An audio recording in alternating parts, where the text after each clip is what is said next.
Today's video is brought to you in association with Eclectic Vins, international wines at affordable prices.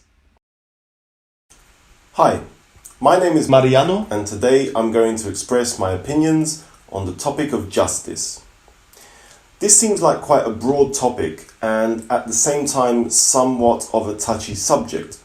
What springs to mind for me when I think about justice are equal rights.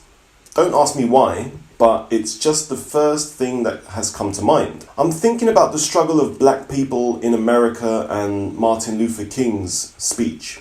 The non-violent civil disobedience movement in America fought hard to bring justice for African Americans. I studied this period in history class at secondary school.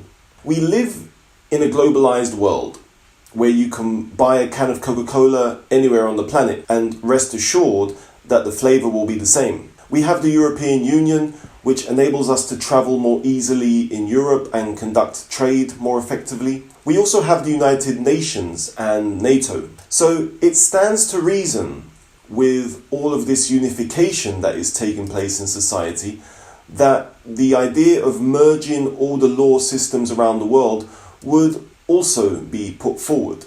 I think having the same laws all over the world is a bit of a long shot. It's like asking for one world government. It might sound like a good idea on paper, but the implications for the average Joe on the street could be much less favourable. We already live in a big brother society where the powers that be have far too much control over us.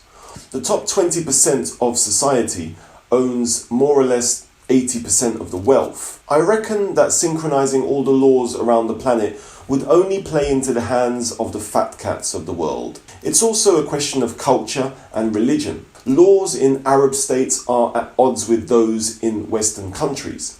In countries like Thailand, you can get a hefty jail term for smoking a spliff, while in Amsterdam, you can smoke to your heart's content. Different countries also have starkly alternative views on crime, resulting in death penalties, aka capital punishment, in some countries, while others may only give a life sentence or something dramatically more lenient. I'm sure that there have been innocent people on death row who have been erroneously put to death. I imagine that shoplifting carries a much more severe prison sentence in Indonesia than in Western countries. Britain has been recently entertaining the possibility of making upskirting a criminal offence, carrying a potential jail term of 2 years. Also in the UK, drivers are being fined for using their iWatches while driving. So we can see how with each new innovation or change in society, there are new laws that need to be considered. Bitcoin and the lack of regulation surrounding this new technology is another illustration of how laws are in need of constant re-evaluation. In Spain, the recent verdict on the San Fermin's sexual assault case has sparked widespread social debate on how these crimes should be dealt with and underscores how tolerance for sex crimes and domestic violence has diminished among Spaniards. So in conclusion, it would seem to me that the laws that each country have are inherently intertwined with their cultures, technologies, and/or religions. And the only way to unify all these laws would be to return to the colonialist times of past and go around conquering all countries and forcefully imposing a certain status quo. And let's face it, no one wants that to happen. Youth violence is definitely something that is on the rise nowadays. I can't comment on Spain because I don't really have my ear to the ground and I don't keep my finger on the pulse of current affairs here as much as I do in Britain. I do know, however, that in Britain, youth violence is out of control. Not to mention America with their seemingly weekly school shootings. In the UK, the level of youth violence has skyrocketed. Teens are stabbing and shooting each other, hoodlums are throwing corrosive substances at random people in the street, and there is an epidemic of moped thieves riding around and snatching people's mobiles and valuables. When I was growing up in London, knife crime was nowhere near as prevalent as it is now. In Valencia, I don't get the impression that the youth are violent. As much as I like hip-hop and rap, I think I would point the finger at music, films and computer games. and the general disenfranchisement of young people nowadays. In terms of music, the question is whether the music industry is the problem or is a reflection of the problem. Maybe we are all part of the problem. Education has become a business also. In my parents' day, it was free.